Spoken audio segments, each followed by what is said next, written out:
지난 23일 조국 전 장관과 정경심 교수 재판에서 딸 조민 씨 서울대 인턴 의혹 허위 의혹의 핵심 증인이 진술을 번복하는 상황이 발생했습니다.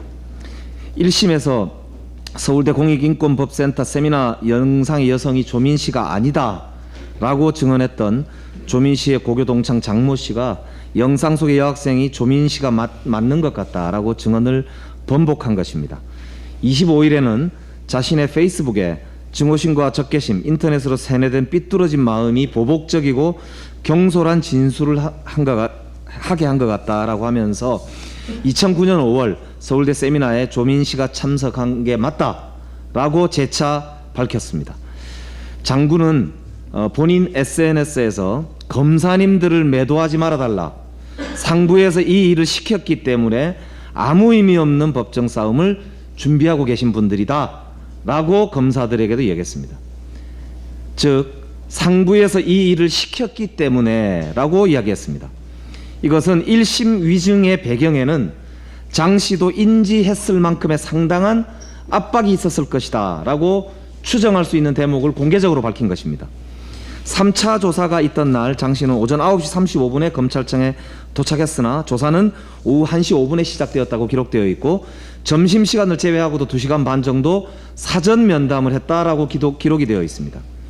지난 23일 법정에서 장 씨는 이 사전 면담에서 20분 동안 서울대 세미나 동영상을 보았다라고 증언했습니다. 그렇다면 기록이 없는 약 2시간 동안 검사는 증인과 어떤 대화를 했나요? 기록을 할 수 없는, 기록을 남길 수 없는 이유, 즉 조민이 아니다라고 위증할 수밖에 없도록 어떤 압박이 있었을 것이다 라고 한 합리적 의심이 드는 대목입니다. 출석했으나 조서를 작성하지 않은 경우라도 피의자가 조사 장소에 도착하고 떠난 시각, 그 사이 조사 장소에서 있었던 상황 등을 별도 서면에 기재해 수사 기록에 편철해야 한다라고 되어 있는 법무부령 제1010호 인권보호수사규칙 제42조는 피의자가 아닌 증인이니까 괜찮다라는 말입니까?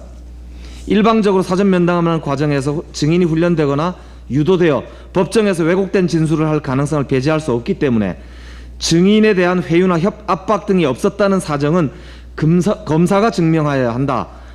2020도 15891 대법원 판결을 검찰은 잘 알고 있으리라 생각합니다. 증인과 2시간 동안 어떤 대화를 했고 어떤 압박을 주었는지 밝혀야 합니다. 검찰은 한치의 숨김도 없이 사전 면담 시점, 이유와 방법, 구체적 내용을 밝히시기 바랍니다. 수사 과정에서 장 씨가 받았을 압박감은 실로 엄청났을 것입니다. 아버지 단국대 의대 장 교수를 출국 금지시켜 놓은 채 6번이나 조사를 하고 어머니도 조사한 후에 그 뒤에야 장 씨를 불러 조사했습니다. 익숙한 기시감, 윤석열 검찰의 전매 특허, 가족 인질극의 또 다른 버전인 것입니다.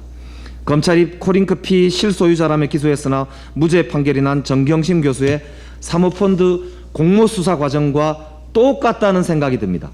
삐뚤어진 일부 정치검찰의 수사권 남용이 다름 아닌 검찰판 국가폭력이고 이에 맞서 이를 바로잡고자 하는 것이 바로 문재인 정부가 추진했던 검찰개혁인 것입니다.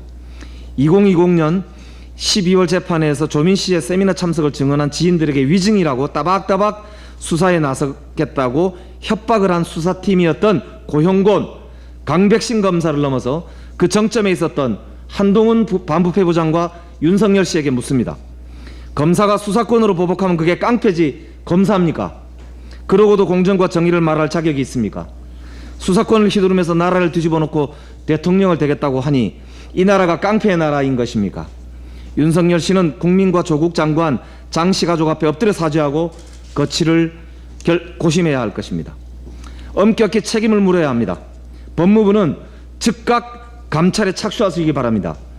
조국 전 장관 재판 과정에서 일어난 검찰의 표적 수사와 위증교사, 직권남용, 과잉조사 여부를 확실히 밝혀야 합니다. 공수처에도 촉구합니다.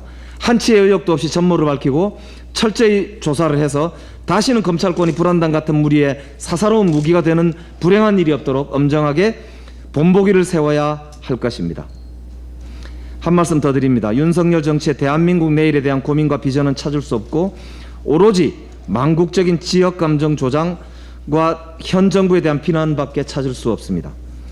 심지어 월주 스님의 연결식에서는 운영진과 법인이 기소돼 재판 중인 나눔의 집을 거론하면서 수사를 해보니 혐의가 없어 기소하지도 않았는데 여당의 친여 단체와 언론이 공격해서 월주 스님이 입적하셨다 이렇게 말해서 공익 제보자들이 반발하고 있는 상황이 발생하고 있습니다.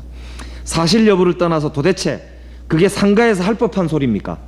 윤석열의 정치에는 인륜마저 없는 것입니까? 정치가 아니라 무엇이 되었든 사람의 일 그렇게 하는 것은 아닙니다. 이상입니다.